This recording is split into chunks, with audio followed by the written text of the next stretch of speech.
بسم اللہ الرحمن الرحیم اللہم کن لے ولیک الحجت ابن الحسن صلواتک علیہ وعلی آبائہ فی ہذہ الساعۃ وفی کل ساعۃ ولیا وحافظا وقائدا وناصرا ودلیلا وعینا حتی تسکنہ ارضک طوعا وتمتعہ فیہا طویلا برحمتک یا ارحم الراحمین اللہم صلی علی محمد وآل محمد وعجل فرجہم۔ السلام علیکم کنیزان زہرا و منتظرین امام زماں۔ آج 11 شوال 1441 ہجری ہے۔ انشاءاللہ کل شب جمعہ ہے، اور شب جمعہ کے اعمال میں آپ کو کچھ ایسے اعمال بتاتی ہوں جو کرنا ضروری ہیں، جس میں سر فہرست اپنے مرحومین کے لیے مغفرت طلب کرنا، اور اس عمل کے لیے اپنے مرحومین کی پروردگار عالم سے بہترین مغفرت کے لیے آپ کو کون سے اعمال انجام دینے ہیں۔ سر فہرست آپ کو تلاوت کلام پاک کرنا ہے اور اس کا ثواب ہدیہ کرنا ہے، اور کچھ صورتیں ہیں جن کا پڑھنا بہت زیادہ مرحومین کے لیے اجر و ثواب کا باعث ہے، جس میں سورہ یاسین اور سورہ ملک۔ سورہ ملک کی بہت زیادہ فضیلت بیان کی گئی ہے، قبر کے عذاب سے بچانے کے لیے، عذاب قبر اور موت میں آسانی کا مرحلہ جو ہے اس کے لیے آپ کو چاہیے کہ سورہ ملک اپنی مخصوص صورتیں جو آپ پڑھتے ہیں اس میں ضرور شامل کریں۔ مختصر صورت ہے سورہ ملک، قرآن پاک کے 29ویں پارے میں ہے، اس کو ضرور تلاوت کیا کیجیے اور اپنے مرحومین کی مغفرت ضرور طلب کریں، اور اس کے ساتھ ساتھ مرحومین کے لیے صدقہ بھی کیا کریں، ان کے نام کا صدقہ کیا کریں، کیونکہ صدقہ ایک ایسا بہترین عمل ہے جو ہماری زندگی میں بھی ہمارے لیے آسانیاں پیدا کرتا ہے، اور جب ہم اس دنیا سے گزر جاتے ہیں تو جب ہمارے لواحقین، ہمارے ورثاء ہمارے لیے صدقہ کرتے ہیں تو اس کا اجر و ثواب بھی مرحومین کو ملتا ہے۔ اب اس کے ساتھ ساتھ جو تیسرا بہت اہم کام کرنا ہے، اور ائمہ طاہرین علیہم السلام نے اس کی بہت تاکید کی ہے، وہ اپنی موت کو یاد رکھنا ہے۔ تو کنیزان زہرا و منتظرین امام زماں، ہم اس دنیا میں زندگی گزار رہے ہیں تو یہ ایک ہماری وقتی آرام گاہ ہے، جہاں پہ کچھ وقت گزارنے کے بعد ہم نے اپنے مستقل ٹھکانے، اپنی مستقل آرام گاہ کی طرف چلے جانا ہے، لیکن وہاں اس سب کا دار و مدار اس دنیا میں کیے گئے اعمال پر ہے۔ اس لیے اپنے اعمال کا حساب کتاب رکھیں۔ کسی کو نہیں معلوم کہ کب کسی کا وقت آخر آ جائے، کیونکہ موت کو کوئی دربان روک نہیں سکتا۔ آج کی ویڈیو میں میں آپ کے ساتھ موت پر کچھ بات کرنا چاہوں گی، کیونکہ موت ایک ایسا امر ہے، ہر انسان، ہر ذی روح، جو بھی چیز سانس لے رہی ہے، کیونکہ سورہ بقرہ میں ارشاد پروردگار ہو رہا ہے کل نفس ذائقۃ الموت، کہ ہر نفس، ہر ذی روح نے موت کا ذائقہ چکھنا ہے۔ تو موت کیا ہے؟ موت کے سامنے مال، دولت، دوست، احباب سب بے بس ہوتے ہیں۔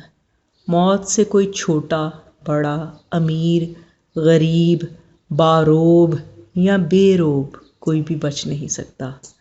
البتہ جو شخص ہمیشہ موت کو یاد رکھے تو اس کا دل نرم رہتا ہے، اس کے اعمال اور احوال اچھے ہوتے ہیں، وہ گناہ کرنے کی جرات نہیں کرتا، فرائض کی ادائیگی میں کوتاہی نہیں برتتا، اور نہ ہی دنیا کی رنگینیاں اسے دھوکے میں ڈالتی ہیں۔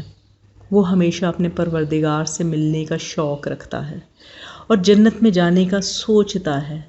لیکن جو شخص موت کو بھول جائے، دنیا میں مگن ہو، بد عملی میں مبتلا ہو، خواہشات کا انبار ذہن میں ہو، تو ایسے شخص کے لیے موت سب سے بڑی نصیحت ہے۔ رسول اللہ صلی اللہ علیہ وآلہ وسلم نے فرمایا، لذتوں کو پاش پاش کر دینے والی موت کو کثرت سے یاد کیا کرو۔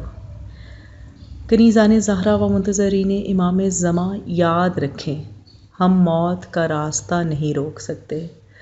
ہم میں سے کسی کو معلوم نہیں کہ کب ہمارا وقت آخر آ جائے، لیکن ہم موت کے لیے تیاری ضرور کر سکتے ہیں، جو کہ تمام واجبات سے واجب تر ہے۔ سب سے پہلا مرحلہ یہ ہے کہ موت کی تیاری کے لیے حدود الہی اور فرائض کی حفاظت کریں۔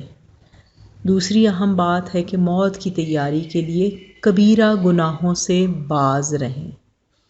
اور تیسرا اہم نقطہ یہ ہے کہ موت کی تیاری کے لیے مخلوق کے حقوق ادا کریں، انہیں پامال نہ کریں یا ان کی ادائیگی میں ٹال مٹول سے کام ہرگز نہ لیں۔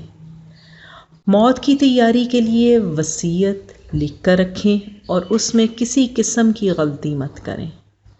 اور پانچویں اہم بات یہ ہے کہ موت کی تیاری کچھ اس انداز سے ہو کہ کسی بھی وقت موت کے لیے انسان تیار رہے۔ اور یہ ایک انتہائی بدبختی کی بات ہے کہ انسان موت کو بھول جائے اور اس کے لیے تیاری کرنا چھوڑ دے، گناہوں میں مگن ہو جائے اور عقیدہ توحید پامال کر دے، ظلم و زیادتی کرتے ہوئے معصوم جانوں کا قتل کرے، حرام مال کمائے اور کھائے، مخلوقات کے حقوق غصب کرے، ہوس پرستی میں ڈوب جائے اور آخری دم تک گناہوں کی دلدل میں پھنسا رہے۔ پھر موت کے وقت اسے کسی قسم کی پشیمانی کوئی فائدہ نہیں دے گی اور نہ ہی موت کا وقت ٹلے گا۔ خدایا، تو نے ہمیں موت کے لیے تیاری کی توفیق تو عطا کر دی ہے، ہم تجھ سے التجا کرتے ہیں کہ موت کے لیے تیاری کا درد و احساس بھی عطا فرما۔ الہی آمین۔ میں دعا گو ہوں پروردگار عالم، اس شب جمعہ تمام مرحومین جو حضرت آدم سے لے کے آج تک گزر گئے، ان تمام مرحومین کی بہترین مغفرت کرے، بالخصوص تمام مومنین و مومنات کی بہترین مغفرت ہو اور ان کے صغیرہ اور کبیرہ گناہوں کی بخشش کر دے اور چہارد معصومین علیہم السلام کی ہمسائیگی عطا فرمائے۔ الہی آمین۔